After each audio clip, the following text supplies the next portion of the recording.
Hi friends, welcome back to our channel. நம்ம சேனலில் subscribe பண்ணாதவங்க சப்ஸ்கிரைப் பண்ணிக்கோங்க. மறக்காமல் லைக் பண்ணி சப்போர்ட் பண்ணுங்கள். நாளைக்கான எபிசோடில் என்ன நடக்குது பார்த்தீங்கன்னா, அந்த துங்காக்கு தெரியாமல் தீபாவை கோவிலுக்குள்ளே கூட்டிகிட்டு வந்து உட்கார வச்சுருவாங்க. சக்தி அந்த ஆட்டோ டிரைவர்கிட்ட நீங்கள் ஆட்டோ எடுத்துகிட்டு போங்க, அந்த ரவுடிங்க உங்களை ஃபாலோ பண்ணிட்டு வருவாங்க, உங்ககிட்ட வந்து என்னை பற்றி விசாரிச்சாங்கன்னா நாங்கள் வழியிலே இறங்கிட்டோன்னு மட்டும் சொல்லிவிடுங்க, அதுக்கப்புறம் நீங்கள் இங்கே ஆட்டோ எடுத்துகிட்டு வாங்க, நம்ம இங்கேருந்து ஆசிரமத்துக்கு போயிடலாம் அப்படின்னாங்க. அதை கேட்டு அந்த ஆட்டோ டிரைவரும் நான் எல்லாத்தையும் பார்த்துக்கிறேம்மான்னு சொல்லிட்டு அங்கேருந்து ஆட்டோ எடுத்துகிட்டு போயிட்டுருப்பாங்க. கரெக்டாக பார்த்தீங்கன்னா துங்காவோட ஆளுங்களும் வண்டியில் தேடிட்டு இருக்கும்போது ஆட்டோவை பார்த்துட்டு அந்த ஆட்டோ தான் அப்படின்னு சொல்லிட்டு அவங்க பின்னாடியே ஃபாலோ பண்ணிட்டு போயிட்டு இருப்பாங்க. நெக்ஸ்ட் சீனில் பார்த்தீங்கன்னா எங்கள் அபிராமி மீனாட்சி கிட்ட தாலி எங்கே அப்படின்னு வந்து கேட்பாங்க. மீனாட்சியும் பார்த்தீங்கன்னா தாலி எடுத்து கொடுப்பாங்க. உடனே இதை பார்த்த கீதா வந்து கார்த்திக்கிட்ட, என்ன சார் உங்கள் அம்மா தாலிலாம் எடுத்துகிட்டு வந்திருக்காங்க, எனக்கு என்னமோ இவங்க தடங்கு பண்ணுற மாதிரி தெரியல அப்படின்வாங்க. அதை கேட்டால் கார்த்திக் வந்துட்டு அதெல்லாம் ஒன்றும் இல்லை, நான் பார்த்துக்கிறேங்க அப்படின்னு வந்து சொல்லிட்டு இருப்பாங்க. அப்போ அங்கே இன்னும் அருண் ஐஸ்வர்யா வரலையான்னு அபிராமி கேட்பாங்க. அவங்க வருவாங்கன்னு சொல்லிட்டு இருக்கும்போதே பார்த்தீங்கன்னா கரெக்டாக 2 பேருமே கோவிலுக்குள்ளே வருவாங்க. அந்த இடத்துல தான் தீபா உட்கார வச்சுருப்பாங்க. ஐஸ்வர்யா திரும்பி பார்ப்பாங்க. அதுக்குள்ளேயே அங்கே 2 பேர் நின்று சாமி கும்பிட்றதுனால அங்கே தீபா இருக்கிறத ஐஸ்வர்யா அருண் 2 பேருமே பார்க்க மாட்டாங்க. அவங்க உள்ளே வந்ததுக்கப்புறம், வாப்பா ஏன் இவ்வளோ நேரம் ஆயிடுச்சு அப்படின்னு வந்து அபிராமி கேட்பாங்க. ஒன்றும் இல்லைம்மா, கொஞ்சம் லேட் ஆயிடுச்சு அப்படின்வாங்க. சரி வாங்க சாமி கிட்ட போகலாம்னு சொல்லிட்டு அந்த தாலியை வந்து பூசாரி கிட்ட கொடுத்து நீங்கள் அர்ச்சனை பண்ணுங்க அப்படின்னு வந்து கொடுப்பாங்க. எல்லாருமே வந்துட்டு ஒன்றும் புரியாமல் பார்த்துட்டு இருப்பாங்க. அப்போ அருண் வந்து, என்ன அம்மா கல்யாணத்துக்கான ஏற்பாடு எதுனா பண்ணுறாங்களா அப்படின்னு வந்து கேட்பாங்க. அதை கேட்ட ஐஸ்வர்யா, எனக்கு என்னங்க தெரியும், என்ன நடக்குதுன்றதை பார்க்கலாம் அப்படின்வாங்க. ஆனந்தம் வந்து மீனாட்சி கிட்ட, என்ன அம்மா வந்து யாருக்குமே தெரியாமல் கார்த்திக் தீபாவுக்கு கல்யாணம் ஏற்பாடு பண்ணியிருக்காங்களா அப்படின்னு வந்து கேட்பாங்க. எனக்கும் தெரியலங்க, அத்தை வந்து தாலி எடுத்து வைக்க சொன்னாங்க, நான் தாலி எடுத்து வச்சேன், என்ன நடக்குதுன்னு பார்க்கலாம் அப்படின்ற மாதிரி வெயிட் பண்ணிட்டு இருப்பாங்க. இங்கே பூசாரியும் தாலி அர்ச்சனை பண்ணிட்டு அதை கொண்டு வந்து அபிராமி கிட்ட கொடுப்பாங்க. அபிராமி தாலி எடுத்து கார்த்திக் கிட்ட கொடுக்க போவாங்க. உடனே தீபா வந்துட்டு, நான் நினச்ச மாதிரி இங்கே கல்யாண ஏற்பாடு தான் பண்ணியிருக்காங்க, உங்கள் அம்மாவோட உயிரை காப்பாற்றினதுக்கு நீங்கள் எனக்கு கொடுக்குற பரிசு இது தானா அப்படின்னு வந்து கேட்பாங்க. அதை கேட்டால் கார்த்திக், நீங்கள் கவலைப்படாதீங்க, நான் கண்டிப்பாக உங்கள் கழுத்தில் தாலி கட்ட மாட்டேன், நான் உங்ககிட்ட சொன்னது தான், என்ன நடக்குதுன்றதை நம்ம வெயிட் பண்ணி பார்க்கலாம் அப்படின்னு வந்து சொல்லிட்டு இருப்பாங்க. அபிராமியும் கார்த்திக் கிட்ட, என்ன கார்த்திக் யோசிச்சுட்டு இருக்க, தாலி கட்டுப்பா அப்படின்வாங்க. கார்த்திக் வந்துட்டு, இல்லைம்மா இப்போ இந்த கல்யாணம் வேண்டாம் அப்படின்வாங்க.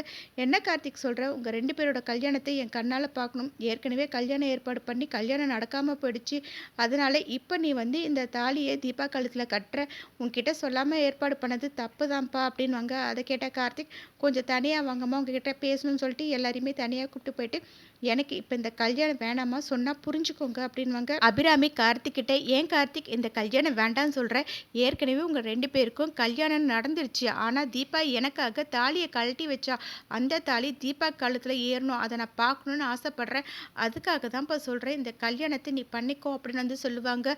கார்த்திக் பார்த்தீங்கன்னா வேண்டாம் அப்படின்னு சொல்லிட்டு இருப்பாங்க. அதை பார்த்து அருண் வந்துட்டு, அம்மா எது பேசினாலும் நீ வந்து எதிர்த்து பேசுனதே கிடையாது, ஏன் கார்த்திக் இப்போ இந்த கல்யாணம் வேண்டான்னு சொல்கிற, தீபா கழுத்தில் தானே அம்மா தாலி கட்ட சொல்கிறாங்க, அவங்களோட ஆசை அதுதானே, அதனால நீ தாலியை கட்டு அப்படின்னு வந்து சொல்லிட்டு இருப்பாங்க. கார்த்திக் அமைதியாக நிற்பாங்க. அப்போ மைத்லி வந்துட்டு, என்னாச்சு, இந்த கல்யாணம் வந்து நடக்கணும்னு நீங்கள் தான் சொல்லிட்டு இருந்தீங்க, இப்போ ஏன் வந்து இந்த கல்யாணத்தை வேண்டாம் சொல்கிறீங்க, எனக்கு ஒன்றும் புரியவே இல்லையே அப்படின்னு வந்து சொல்லிட்டு இருப்பாங்க. அப்போ அபிராமி வந்து, என்ன கார்த்திக், தீபா எதனா சொன்னாலா அப்படின்னு சொல்லிட்டு கீதா கிட்ட போயிட்டு, என்னாச்சுமா, இந்த கல்யாணத்தில் உனக்கு விருப்பம் இல்லையா, நீ எனக்காக தானே இந்த தாலியை கழட்டி வச்சு உன் கழுத்தில் தாலி ஏறத பார்க்கறதுக்கு எனக்கு ஆசையாக இருக்குது, என்ன எதனா நீ சொன்னியா அப்படின்னு வந்து கேட்பாங்க. பார்த்தீங்கன்னா கீதா எதுவுமே பேசாமல் அமைதியாக இருப்பாங்க.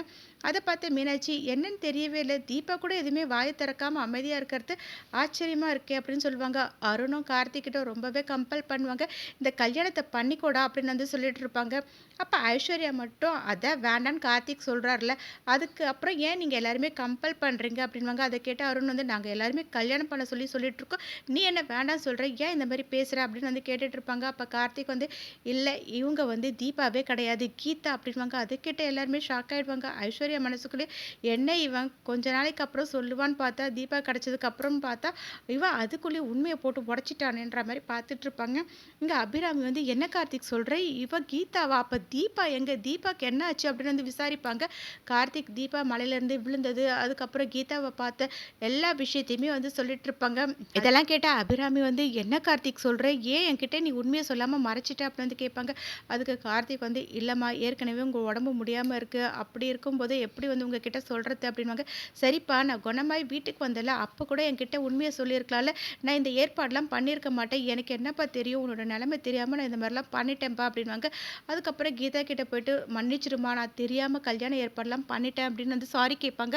அதுக்கு கீதா வந்துட்டு, எதுக்காக ஆண்டி என்கிட்ட வந்து சாரி கேட்டுட்டு இருக்கீங்க, ஒன்றும் பிரச்சனை கிடையாது, நீங்கள் தெரியாமல் தானே இதெல்லாம் பண்ணீங்க, தெரிஞ்சு இந்த மாதிரி எதுவுமே பண்ணியிருக்க மாட்டீங்கல்ல அப்படின்னு சொல்லிட்டு இருப்பாங்க. அப்போ அபிராமி வந்து கடவுள்கிட்ட, எதுக்காக கடவுளை என் குடும்பத்துக்கு மட்டும் இவ்வளோ சோதனைக்கு மேலே சோதனை கொடுத்துட்ருக்க, என் மருமக தீபா உயிருக்கு ஆபத்துன்னு கார்த்திக் சொல்கிறான், ஆனால் அவள் எங்கே இருக்கான்றது இப்போ வரைக்கும் எங்களுக்கு தெரியவே இல்லை, என் மருமக தீபாவை எப்படியாச்சும் என்கிட்ட கொண்டு வந்து சேர்த்துரு, ஏன்னா அவள் யாருக்கும் எந்த தீங்கும் பண்ணாதவ, அவள் ரொம்ப நல்லவ, அவளுக்கு எந்த ஒரு ஆபத்தும் வரக்கூடாது கடவுளேன்னு வேண்டிக்கிட்டு கார்த்திக்கிட்ட, சாரிப்பா என்னை மன்னிச்சிருப்பா, நான் தெரியாமல் இதெல்லாம் பண்ணிட்டேன் அப்படின்னாங்க. அதை கேட்ட கார்த்திக், அம்மா நீங்கள் விஷயம் தெரியாமல் தானே பண்ணீங்க, அதில் என்னக்காகம்மா என்கிட்ட வந்து மன்னிப்பு கேட்குறீங்க, நான் உங்ககிட்ட சொல்லாமல் மறைச்சது தாம்மா தப்பு, சாரிம்மா அப்படின்னு வந்து சொல்லிட்டு இருப்பாங்க.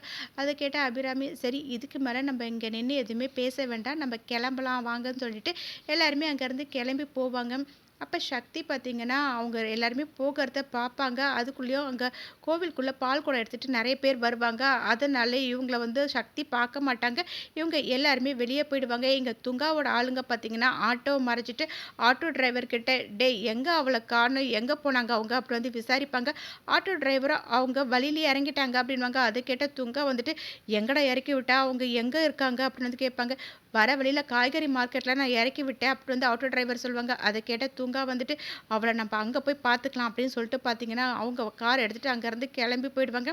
ஆட்டோ டிரைவரும் கோவிலுக்கு வருவாங்க. என்னென்ன அந்த ரவுடி கிட்ட இருந்து தப்பிச்சுட்டு வந்துட்டீங்களா அப்படின்னு சக்தி கேட்பாங்க. அதுக்கு அந்த ஆட்டோ டிரைவர், எங்கம்மா வழியை மறக்கி எல்லாத்தையும் கேட்டானுங்க, நீங்கள் காய்கறி மார்க்கெட்டில் இறங்கிட்டேன்னு சொல்லிட்டு நான் இங்கே வந்துட்டேன் அப்படின்னாங்க.